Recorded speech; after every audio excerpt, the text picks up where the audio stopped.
केंद्रीय बजट 2026-27 अब बस कुछ ही दिनों में पेश किया जाएगा। वित्त मंत्री निर्मला सीतारमण 1 फरवरी 2026 को रविवार के दिन लोकसभा में इसे पेश करेंगी और इस बार का बजट बहुत सारी उम्मीदें लेकर आने वाला है। क्या सस्ता होगा, क्या महंगा होगा और किस सेक्टर को कितना बजट मिलने का अनुमान है, आज उसी पर चर्चा करेंगे। इस वीडियो में लास्ट तक बने रहिएगा। नमस्कार, मैं हूं आपके साथ ममता तिवारी और आप देख रहे हैं न्यूज़ 18 का डिजिटल प्लेटफॉर्म।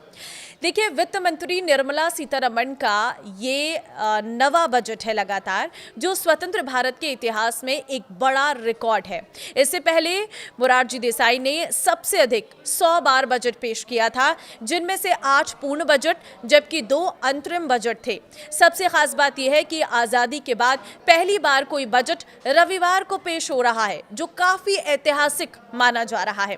पहले भी कभी कभी शनिवार को बजट आया था, जैसे 2015 में, 2016 में अरुण जेटली ने पेश किया था, लेकिन रविवार का ये पहला मौका है। इस बार बजट से आम जनता से लेकर इंडस्ट्री के अलग अलग एक्सपर्ट्स को कई सारी उम्मीदें हैं। किसानों को पीएम किसान, फसल बीमा, सिंचाई योजनाओं से पैसा अधिक मिलने की उम्मीद है, तो उद्योग जगत को ग्रोथ के लिए पॉलिसी सपोर्ट, टैक्स में आसानी और मैन्युफैक्चरिंग को बढ़ावा देने वाले ऐलान की उम्मीद है। ये बजट देश की अर्थव्यवस्था को मजबूत बनाने और आम आदमी की जिंदगी आसान करने वाला हो सकता है। लोग उत्सुकता से इंतजार कर रहे हैं कि वित्त मंत्री आखिर क्या क्या ऐलान करती हैं, क्योंकि ग्लोबल टेंशन के बीच ये बजट काफी अहम होगा। सबसे पहली चीज, टैक्स स्लैब में बदलाव की उम्मीद आप भी जरूर चाहते होंगे, क्योंकि एक्सपर्ट्स का मानना है कि इस बार सरकार पुरानी टैक्स रिजीम के स्लैब में बदलाव कर सकती है।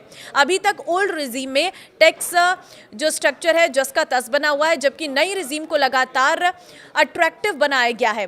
कंजप्शन बढ़ाने के मकसद से सरकार मिडिल इनकम ग्रुप को राहत देने पर फोकस कर सकती है। दूसरी चीज है, टीडीएस रेट्स कम होंगे, क्योंकि ये सवाल उठ रहा है। वर्तमान में अलग अलग ट्रांजैक्शंस पर कई टीडीएस रेट्स लागू हैं, जिससे टैक्स पेयर्स में कंफ्यूजन रहता है। बजट 2026 में सरकार टीडीएस रेट्स को सरल बनाते हुए इन्हें 2-3 स्लैब तक सीमित कर सकती है, जिससे जो कंफ्यूजन है वो बिल्कुल भी क्रिएट नहीं होगा और ये बहुत आसान हो जाएगा। तीसरी चीज जो है, ओल्ड रिजीम में स्टैंडर्ड डिडक्शन बढ़ सकता है। नई रिजीम में स्टैंडर्ड डिडक्शन 75,000 रुपये कर दिया गया है, जबकि पुरानी रिजीम में ये अभी भी 50,000 रुपये है। बढ़ती महंगाई को देखते हुए सरकार ओल्ड रिजीम में भी स्टैंडर्ड डिडक्शन बढ़ाने का ऐलान कर सकती है। चौथी चीज है, पति पत्नी के लिए जॉइंट टैक्सेशन। ICAI की सिफारिश पर सरकार पति पत्नी के लिए जॉइंट टैक्सेशन सिस्टम लाने पर विचार कर सकती है। इससे परिवार की कुल टैक्स लायबिलिटी कम होगी और टैक्स सिस्टम संतुलित बन सकता है।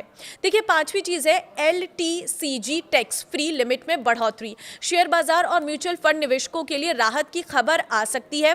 सरकार लॉन्ग टर्म कैपिटल गेन्स की टैक्स फ्री लिमिट को 1.25 लाख रुपए से बढ़ाकर 1.5 लाख रुपए कर सकती है।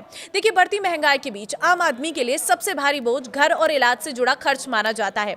ऐसे में टैक्स पेयर्स उम्मीद कर रही है कि टैक्स स्लैब में बदलाव के साथ साथ सरकार रोजमर्रा के जरूरी खर्चों पर छूट देकर उन्हें राहत दे। मौजूदा समय में होम लोन के जो ब्याज है उस पर 2 लाख रुपए तक की जो छूट मिलती है, ये प्रॉपर्टी की बढ़ती कीमतों के मुकाबले काफी कम मानी जा रही है।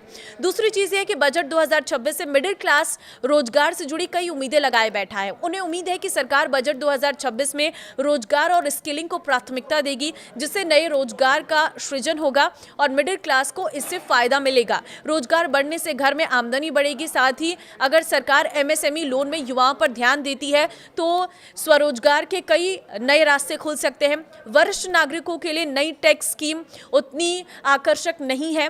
बुजुर्गों को स्वास्थ्य और इंश्योरेंस खर्चों पर राहत की जरूरत होती है। ऐसे में उन्हें मेडिकल खर्चों में सरकार की ओर से बड़ी राहत मिल सकती है। अगर ऐसा होता है तो बुजुर्गों को काफी फायदा होगा। उद्योग जगत का मानना है कि इस बार बजट में आर्टिफिशियल इंटेलिजेंस AI इंफ्रास्ट्रक्चर को प्राथमिकता मिलनी चाहिए।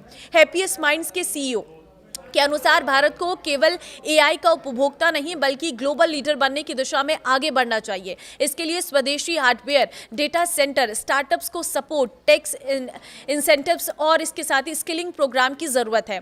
बाजारों को भी बजट से उम्मीद है, क्योंकि निवेशकों को इनकम टैक्स में राहत करीब 11.512 लाख करोड़ के टैक्स खर्च और फिजिकल डेफिसिट को 4.4% के आसपास रखने की उम्मीद है। कुल मिलाकर बजट 2026 से यह अपेक्षा की जा रही है कि कि वो ग्रोथ, रोजगार और इनोवेशन तीनों को नई गति देगा। कई एक्सपर्ट्स का मानना है कि अगर बजट में एंट्री लेवल ईवी को टैक्स छूट, सब्सिडी और आसान फाइनेंसिंग के साथ शामिल किया गया तो ये देश के ईवी इकोसिस्टम के लिए गेम चेंजर साबित होगा। इससे घरेलू कंपनियों को उत्पादन बढ़ाने, नई तकनीक विकसित करने और रोजगार के नए अवसर बनाने का मौका मिलेगा। तो आपको क्या लगता है इस बजट में क्या आना चाहिए जिससे आपको फायदा मिले? कमेंट में जरूर बताना और अगर आप मेरी इस वीडियो से सहमत है तो इसे शेयर जरूर करना। नमस्कार।